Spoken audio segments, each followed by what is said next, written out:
We're grateful for each and every one of you. Let us know where in the world you're tuning in from. We'd love to hear from you in the comments. Let's begin.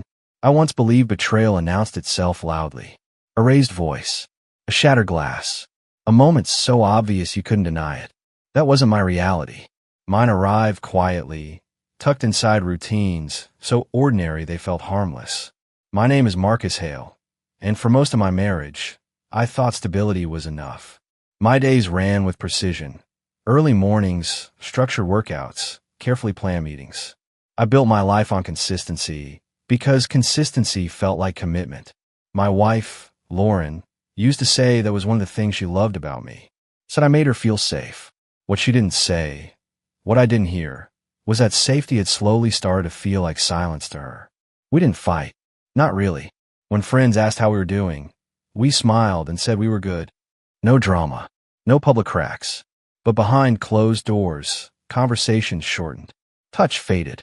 Eye contact became optional. Lauren worked in corporate consulting, where long hours and late-night meetings were treated like badges of honor. I respected her drive. I trusted her. I told myself that trust meant not questioning every delay, every canceled dinner, every unexplained smile at her phone. That trust began to feel one-sided. She started preparing for certain nights differently. Not dramatically, just deliberately. A jacket she never wore around me. Shoes chosen with care. A fragrance that didn't linger in our home afterward. She'd step into the bathroom to take calls. Her voice softer than usual, warmer. I noticed. I just didn't act. Then came the night that shifted everything. We had plans, real ones, not penciled-in maybes. Dinner at home. No phones. Just us. She stood in the kitchen, twisting the ring on her finger the way she did when she was nervous. She said she needed to stop by a lounge downtown to meet a senior contact from work. Just a quick drink. Strictly professional. She'd be back before dessert.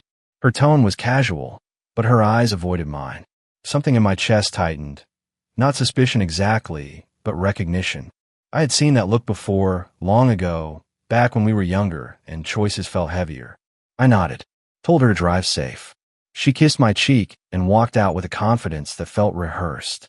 I waited 10 minutes. Then I grabbed my keys. Not because I wanted to confront her, but because I wanted to understand the truth she wasn't planning to bring home. I didn't speed. That was the strange part. My hands were steady on the wheel, my breathing controlled, like my body already understood the rules of what was coming. Stay calm, stay quiet, stay sharp. Downtown traffic moved in slow waves, headlights smearing across wet pavement from an earlier street wash. Not rain, just that city shine that makes everything look like it's hiding something. I kept my phone face down in the cup holder because I didn't want to stare at it like a desperate man. I wanted to arrive like someone who already knew the answer. The lounge Lauren mentioned was called Solaro, the kind of place that pretended it was relaxed while charging like it was exclusive. Velvet booths, dim gold lighting, music loud enough to keep conversations private, and a bar that looked like it belonged in a movie. I parked half a block away and walked the rest, letting the cold air bite my face so my emotions didn't. My mind tried to bargain with me as I approached the door. Maybe she's really meeting a client. Maybe I'm overreacting. Maybe. But then I saw her through the front window before I even walked in. Lauren wasn't standing near the entrance like someone waiting for a professional contact. She was already inside, settled at the bar, posture loose, shoulders relaxed. And next to her sat a man in a crisp blazer, laughing like he owned the room. Grant Miller. I'd only seen him twice in person, once at a holiday event Lauren invited me to, and once in a framed photo on her desk at home. He had the same confident smile in real life, the kind that makes other men instinctively straighten their backs. He was polished, smooth, a man who never had to explain himself because people assumed his intentions were respectable. That assumption was the most dangerous thing about him. I didn't walk in right away. I stayed outside for a moment, watching through the glass like a stranger watching a scene he wasn't supposed to see. Lauren held her drink with 2 hands, fingers wrapped around the glass, as if it was warm. Grant leaned closer as he spoke, and she listened with her head slightly tilted, eyes bright in a way I hadn't seen directed at me in months. My stomach clenched, not because I was shocked, but because part of me had already grieved the version of my marriage that thought it was safe. I walked inside. The doorman didn't look twice at me. I blended in. That's the thing about men who get betrayed quietly. We learn how to disappear in plain sight. I chose a booth in the corner, half hidden behind a tall plant and the shadow of a decorative divider. From there, I could see the bar clearly. Lauren couldn't see me. The room was arranged for secrets. A server approached and asked what I wanted. My voice came out calm. Just water for now. She nodded and walked away. I watched Lauren and Grant for a long time without moving. Like if I moved, I'd break the spell and wake up from a nightmare. But it wasn't a nightmare. It was a pattern coming into focus. Grant tapped his glass against Lauren's lightly. A small toast. Not loud. Intimate. Lauren smiled. Not the polite, professional smile she used at family functions. A real smile. The kind that makes you feel chosen. I tried to remember the last time she smiled at me like that. The memory didn't come easily. The server returned, and as she set the water down, I made my first real decision of the night. I slid a bill across the table. Not huge, just enough to speak clearly without shouting. Could you send the bartender over for a second? I asked softly. A minute later, the bartender approached. Early 30s, neat beard, alert eyes, the kind of man who'd seen enough bad nights to recognize when one was starting. Name's Evan, he said.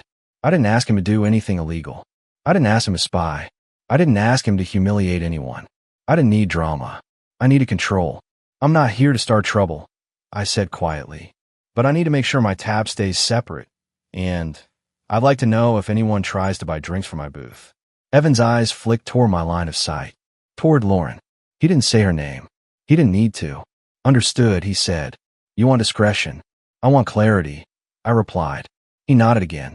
Then you're in the right booth. When he walked away, I felt something shift inside me. Not relief. Not peace. Something colder. Focus. At the bar, Grant ordered another round. Lauren hesitated for the briefest moment, just long enough for guilt to tap her shoulder. Then she nodded, smiling like she was rewarding him. This wasn't one drink. This wasn't professional. This was permission.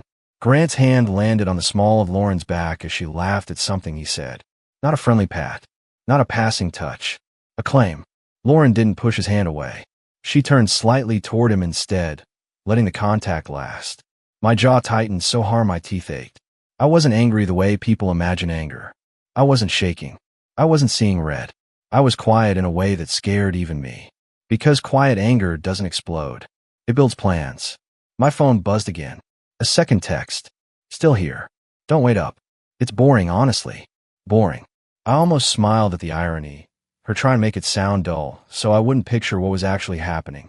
Like words could cover behavior. I typed a response and erased it. Then, typed again. Finally, I sent. Okay. Drive safe. It was the kind of message a trusting husband sends. The kind of message that gives a liar confidence. Lauren's phone lit up at the bar. She glanced at it and smiled, then set it down. That smile didn't reach her eyes. That was new. That meant something inside her still knew she was wrong. Grant leaned closer, his mouth near her ear. Lauren's shoulders rose slightly, a quiet shiver, something between excitement and nerves. She laughed again, but quieter this time, like she didn't want the room to hear. Then he said something that changed her face completely. Her eyes widened. Her lips parted. She looked down at her drink, then back at him, biting the inside of her cheek like she was weighing a decision. Grant stood, offered his hand. Lauren stared at it for one heartbeat too long, and then she took it. They walked toward the hallway that led past the restrooms, toward the private lounge area in the back, where the music was lower and the lighting darker. Lauren glanced over her shoulder once, scanning the room. For a split second, her eyes passed near my booth. She didn't see me, but she looked uneasy anyway, like the part of her that used to know me could still feel my presence somewhere in the air. They disappeared behind the divider. My hands finally moved. I reached into my jacket and pulled out the one thing I brought that mattered, my calm. I didn't follow them right away. I waited, because if I confronted her now, it would become a messy argument. He'd deny. She'd cry. They'd call me paranoid. They'd make me the villain for not trusting her. I wasn't going to give them that story. I was going to collect the real one. I stood, placed cash on the table for Evan, and walked slowly toward the back. Not rushing, not looking like a man on a mission. Just a man heading to the restroom. As I reached the hallway entrance, Evan caught my eye from behind the bar, subtle as a warning sign. He didn't wave. He didn't speak. He simply nodded once, like he understood something important was about to happen. I paused near the corner where the private lounge door sat slightly ajar. Voices drifted out, soft, close, intimate. Not loud enough to be clear, but close enough to make my stomach turn. Then I heard Lauren's laugh again. Not the laugh she gave me at home. The laugh she saved for someone she wanted. My chest tightened, but my face stayed still. And in that moment, I made a second decision. I wasn't just going to catch them. I was going to make sure neither of them could rewrite what they'd done as nothing. Because I knew Grant's type. He'd protect himself first. He'd spin. He'd deny. He'd blame Lauren. He'd walk away clean and leave her holding the shame. And Lauren would beg. She'd swear it meant nothing. She'd cry and promise she'd change. But promises aren't proof. Proof is. I stepped back, pulled out my phone, and opened my notes. Not my camera. Not yet. I wrote down the time, the place, the sequence, every detail.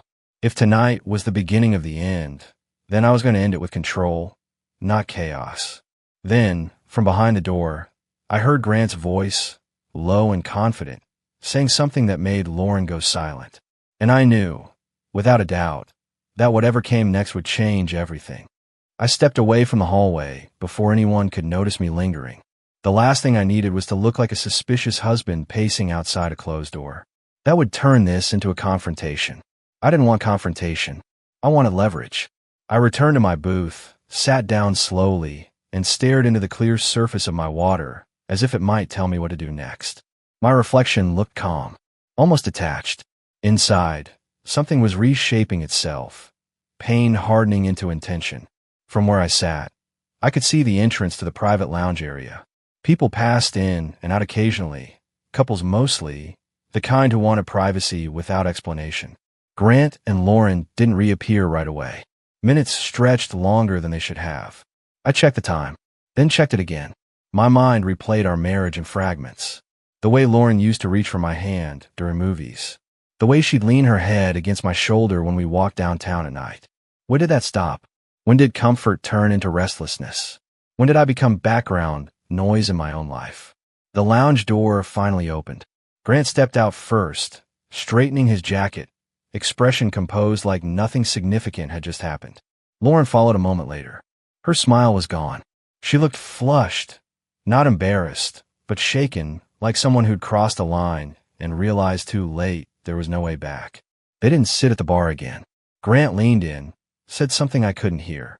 Lauren nodded slowly, eyes fixed on the floor. He touched her arm again, brief this time, controlled. Then he walked toward the exit without looking back. Lauren remained standing there alone for several seconds. That moment mattered more than anything else I'd seen that night. If it had meant nothing, she would have looked relieved, excited, energized. Instead, she looked like someone who just realized she was standing on the wrong side of her own life. She returned to the bar, ordered water, and took out her phone. Her fingers hovered over the screen before she typed. I felt the vibration in my pocket before I read the message. Heading home now.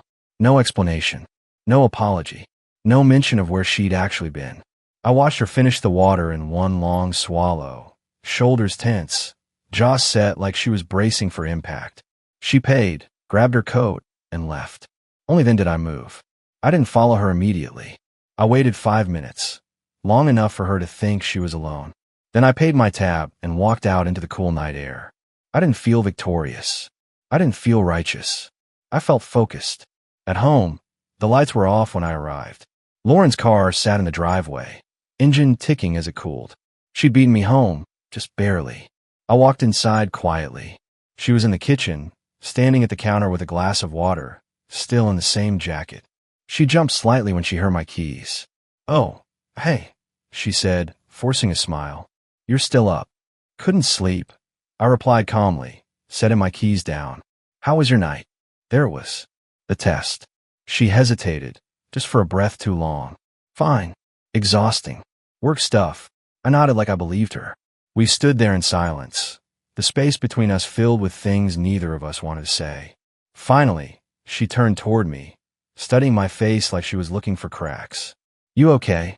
she asked. I met her eyes. "Yeah. Are you?" She swallowed. "Just tired." That was the moment I understood something important. Lauren wasn't reckless. She wasn't careless. She knew what she'd done, and that meant she'd either come clean or double down. She chose the second option. Over the next week, she became overly attentive, too polite, too careful, cooking dinners she never had time for before, asking about my day, initiating conversations that felt scripted. Guilt wears a costume. If you know what to look for, it's obvious. Meanwhile, I stayed steady, predictable, loving. I didn't accuse. I didn't dig. I didn't ask about Grant. That was the mistake people expect you to make. Instead, I prepared. I reached out to an old friend, Melissa Grant. Not that Grant, a lawyer who specialized in corporate ethics and employment compliance. I didn't give her names at first. I asked questions instead. Hypotheticals. Scenarios. What happens when a senior partner crosses boundaries with someone they oversee? I asked. She didn't hesitate. It depends on evidence. I smiled to myself. Evidence was something I was getting very good at collecting.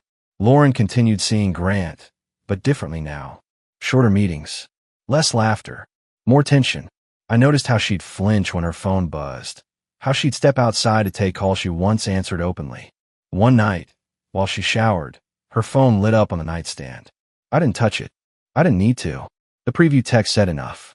We need to be careful. You're getting nervous. Careful. That word told me everything. It wasn't romance. It was risk management. Grant wasn't protecting Lauren. He was protecting himself. That realization shifted something inside me. I didn't want to destroy Lauren. I wanted to free myself. But Grant had built his life on power and secrecy. He had taken something from my marriage and assumed he could walk away untouched. That was where my revenge would live. Not in shouting, not in public humiliation, but in precision. I began documenting everything. Dates, times, behavioral changes. I remembered Evan's nod at the bar. I remembered the layout of that private lounge. I remembered the exact phrasing of Grant's voice through that door. I wasn't rushing. Because the best endings aren't explosive. They're inevitable. And Grant Miller was about to learn the difference. The final move didn't come from anger. It came from clarity. By the time I acted, weeks had passed. Weeks of observation. Weeks of silence. Lauren thought the storm had passed. That I'd sensed something, maybe, and let it go. She relaxed again, just enough to make mistakes. Grant, on the other hand, grew cautious. His messages became colder, shorter, professional. He started canceling meetings, shifting responsibility back onto Lauren. That told me everything I needed to know about the nature of their relationship. When risk appears, real intentions surface. I met with Melissa in person on a Tuesday afternoon. I brought nothing dramatic. No accusations, no emotional speeches. Just a clean timeline. Dates, locations, names, patterns. Enough to show conduct, not conjecture. She read quietly, then looked up at me. This isn't personal, she said carefully. This is procedural. That word mattered. Because procedures don't care about excuses. The next step unfolded without noise. A compliance review triggered internally at Grant's firm. Anonymous. Structured. By the book. No names attached to me. No trail back to my home. Grant didn't see it coming. Lauren did. She came home one evening pale, hands shaking as she set her bag down. She didn't pretend anymore. She sat across from me at the kitchen table like someone who knew the truth had reached the end of its leash. They're investigating him, she said quietly. Someone filed something. I nodded once. That happens. Her eyes searched my face. Do you know anything about this? I didn't raise my voice. I didn't accuse her. I simply met her gaze. I know what I saw, I said. Silence pressed in around us. Heavy. Final. She broke first. I didn't mean for her to go that far, she said, voice cracking. It started small. He made me feel visible, important, and I didn't stop it when I should have. I listened, not because I needed the explanation, but because I deserved the truth. Grant didn't protect her. The moment the investigation began, he cut contact entirely. No messages, no reassurance, no accountability. Lauren realized she hadn't been chosen. She'd been convenient. That realization broke something in her. 2 days later, she told me she wanted to separate. Not because she was brave, but because she was cornered. I agreed. The process was calm, respectful, clinical. No screaming, no public spectacle. We divided things fairly. She moved out within a month. Friends were told a simplified version. Privacy preserved. As for Grant Miller, he resigned before the review concluded. Officially, it was to pursue other opportunities. Unofficially, the firm closed ranks, protected its image, and made it clear he was no longer welcome in leadership circles. His reputation didn't explode, it eroded. Quietly. Permanently. That was enough for me. I didn't need to ruin him. I needed him removed from my life. Months later, I sat alone in that same bar. Solaro, this time by choice. Same booth. Same lighting.